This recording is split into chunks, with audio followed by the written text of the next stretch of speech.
અરે મને તો એ થાય, બેનો બેનો ભેગા થાય ને એટલે એક વાત કર્યો કે રેની કઈ વાત છે કઈ ગયો, આમ આમ બેનું બેનું બેસી જાય ત્યારે એક વાત તો બાપુ કરે જ.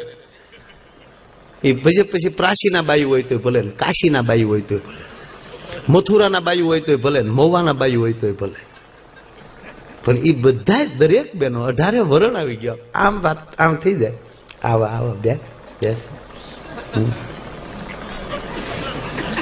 અને પછી જે ઝીણી ઝીણી વાતો ચાલુ થાય ને બહુ મજા આવે.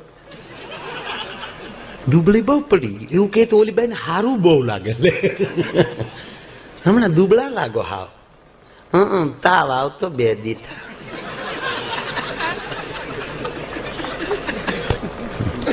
પછી હળવું વાતો કરે. પછી જે એક વાત તો આવ્યા વગર એ કઈ વાત, તમારા ભાઈમાં જાજી બુદ્ધિ નહીં લે, અને વાત એ હાશે ને હું તમારી ભેગો છું, આપણા બુદ્ધિ છે જ નહીં, બુદ્ધિ હોય તો આપણે ઘોડે ચડીને જાય.